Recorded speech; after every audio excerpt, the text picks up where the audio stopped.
Семейдің медициналық университетінің резиденттері мен интерндері тест тапсырып, тәжірибелік емтихандардан өтті. Атап өтерлігі білім сынағы ұлттық тәуелсіз емтиханда орталығы арқылы ұйымдастырылған, яғни резидентура мен интернатура түлектері оқу орнының оқытушылары емес, жұмыс істеп жүрген дәрігерлерден құралған комиссия алдында емтихан тапсырды.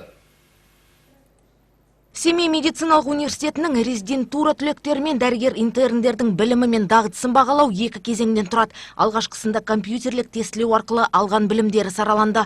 Бұл бірнеше жылдан бері ұлттық тәуелсіз емтихандау орталығымен ұйымдастырылады. Независимое тестирование чем отличается? Тәуелсіз тестілеу қарапайым тестілеуден несімен ерекшеленеді. Мұнда біздің кезекшілер болмайды. Барлығы бақылаушылардың назарында, яғни жариялы түрде өтеді. Ал тест тапсырған адам нәтижесін бірден біледі. Онымен келіспесе, апелляцияға бере алады. Бұл тәуелсіз емтихандау орталығының сарапшылары және тест құраушыларымен келесі күні қаралады. Бұған дейін өткен білім сынағында интерндер жақсы білім деңгейін көрсеткен. Талап бойынша өту балы жалпы тест сұрақтарының 50%-ын құрады. Ол деңгейге жетпеген түлек екінші кезең, яғни тәжірибелік сынаққа жіберілмейді. Биыл 557 интерн оқу емтихан тапсырды.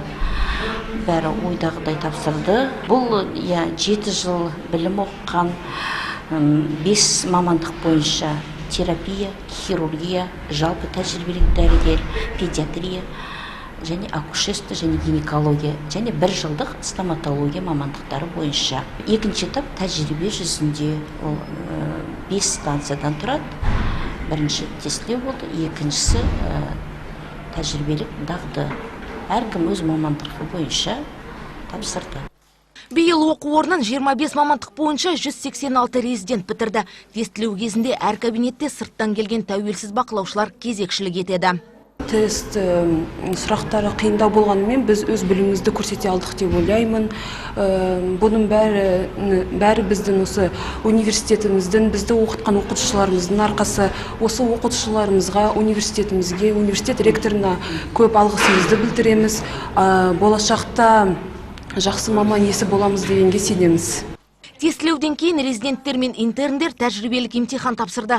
Оның барысында біліктіліктер ғана емес, коммуникативтік машықтары да бағаланды. Резидент ревматологтар мен резидент педиатрлар стандартталған науқастарды қабылдап, клиникалық тәжірибелерін көрсетті. Атап өтерлігі биыл емтиханның 2 кезеңін сәтті тапсырған түлектердің сертификат алуға мүмкіндіктері бар.